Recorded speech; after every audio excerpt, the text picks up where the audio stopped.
257, hold north of Gill VOR on the 350-degree radial. Left turns 8,000. Crusader 32 Charlie, cleared to land runway 29er right, wind 310, what's up?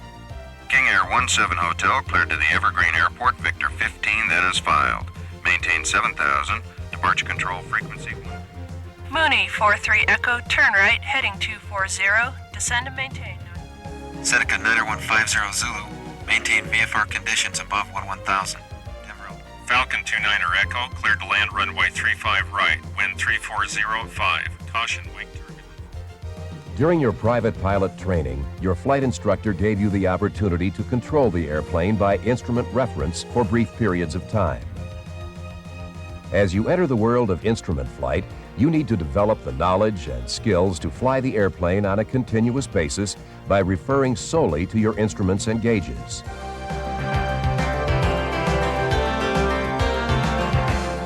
When you enter the IFR environment, it's essential to know how the instruments work and to understand their limitations so you can properly interpret the information they display. To begin, let's review the basic flight instrument systems.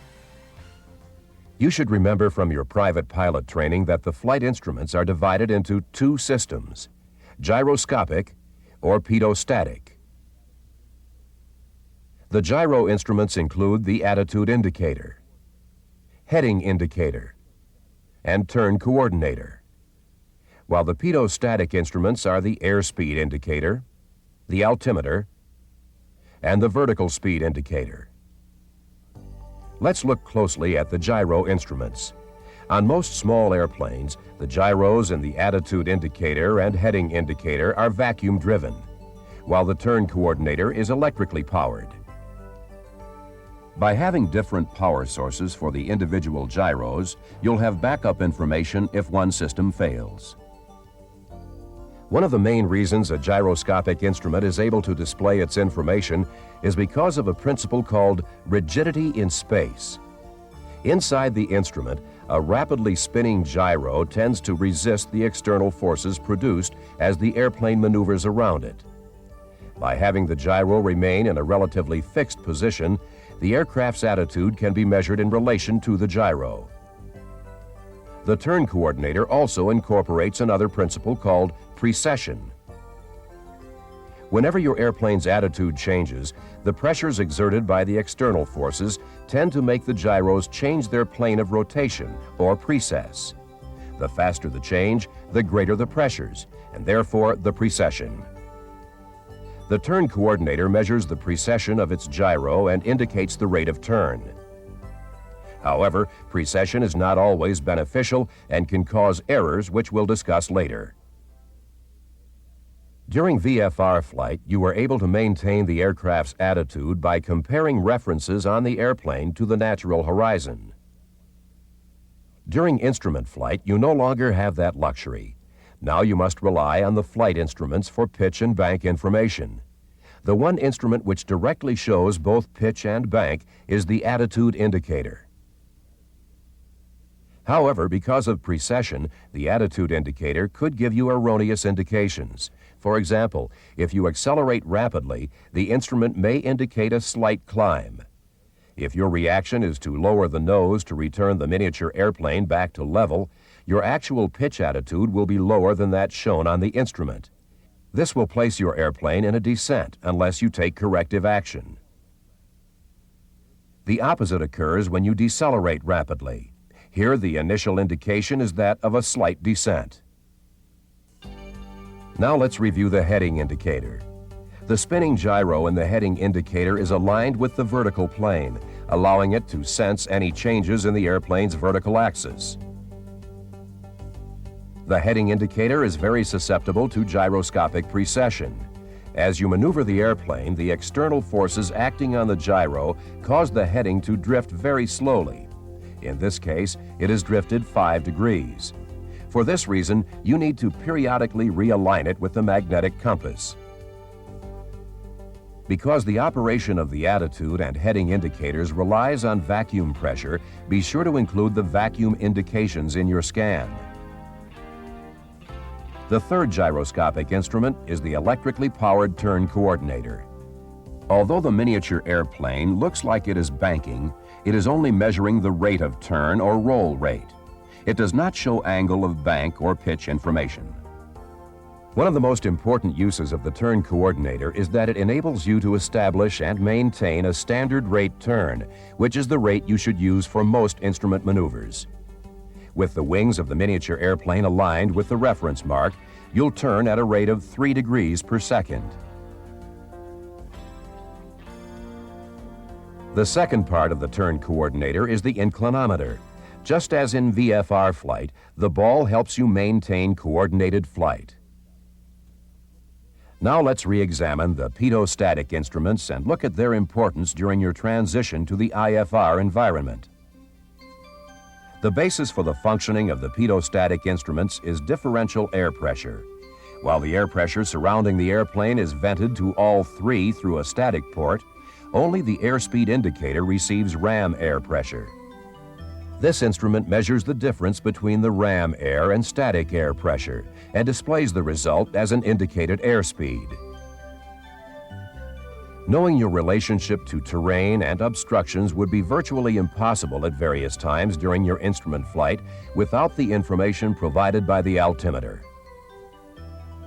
As you learned during your private pilot training, the altimeter senses changes in the surrounding air pressure. Your mean sea level altitude is shown when you adjust the instrument to the correct local altimeter setting. If you didn't adjust your altimeter to the changing conditions, your actual height above sea level would be higher or lower than that indicated. Remember that as atmospheric pressure increases, your actual altitude is higher than that indicated. When the pressure decreases, your actual altitude is lower than indicated on the altimeter. To prevent the wrong indication, you should set your altimeter to the local altimeter setting. During instrument flight, air traffic control periodically provides you with the correct altimeter setting. The final pitot-static instrument is the vertical speed indicator. Although it is not required for instrument flight, you'll find that it's extremely useful for helping to control the airplane precisely in instrument weather. The VSI senses how fast the surrounding air pressure decreases or increases as you climb or descend, and displays the change as a rate in feet per minute. When a change in altitude occurs, the VSI immediately registers the trend of movement. It then stabilizes to show the actual rate. As an instrument pilot, you should be aware of the erroneous readings which can occur if the pitot-static system becomes blocked by ice, dirt, or even insects. If the pitot tube becomes blocked, two types of errors can occur with the airspeed indicator. If the air inlet is blocked but not the drain hole, the pressure in the line will vent out the opening, causing the indicator to drop to 0. However, if both openings are clogged while the static port remains open, air pressure remains in the line and the airspeed indicator now performs like the altimeter. As the airplane climbs from the altitude where the blockage occurred, the airspeed increases. Conversely, as you descend, the airspeed decreases. To help prevent blockages in the pitot system when operating in possible icing conditions, you should make sure the pitot heat is on if your airplane is so equipped. If the pitot tube remains open but the static system becomes blocked, the airspeed indicator still reacts to changes in airspeed. However, the indications are not correct. If you're operating at a higher altitude than where the system became blocked, then the airspeed reads lower than it should. Below the altitude, the airspeed indication is higher. The greater the altitude change, the greater the error. If the static system becomes blocked while you're changing altitudes, the altimeter freezes in place and the VSI returns to 0. If this occurs, you need to find an alternate source of static pressure. Many aircraft have an alternate static source. On a non-pressurized airplane, it is usually vented to the cabin area. If an alternate source is not available, you could, as a last resort, break the glass on the VSI. With the glass broken, you should consider any VSI readings unreliable. In both cases, the pressure inside the cabin is slightly lower than that surrounding the airplane. Therefore, the altimeter will read higher and the airspeed faster than normal. Because the flight instruments are so critical during IFR conditions, you should take extra care to ensure they are working properly. This includes making sure the static, altimeter, and automatic pressure altitude reporting systems have been inspected within the preceding 24 calendar months. During the pre-flight, visually inspect the static port and pitot tube for obstructions. Once inside the airplane, check that the wings are level in the turn coordinator, that there is fluid in the inclinometer, and that the ball rests in the lowest point. Then when you turn the master switch on, listen to the sound of the electrically driven gyros and make sure there are no abnormal noises.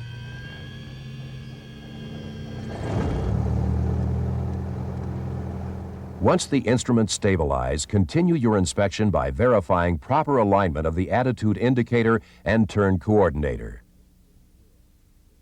Check that the VSI is indicating 0. If it doesn't, simply apply the error to your in-flight indications. Set the altimeter to the current reported setting and make sure it reads within 75 feet of the airport elevation. Then verify that the airspeed indicator is reading 0. As you begin to taxi, check the heading indicator to verify directional changes during the turn. The turn coordinator should also indicate a turn in the same direction, with the ball shifted away from the turn. Prior to takeoff, make sure you've aligned the heading indicator with the magnetic compass. Then, as you're accelerating for takeoff, quickly glance at the instruments to verify that the gyros are not drifting and that the airspeed indicator is increasing at an appropriate rate. The world of instrument flight is a truly fascinating one. As you gain experience in flying by instruments and become accustomed to the information portrayed on the panel, you'll open up new horizons for your flight.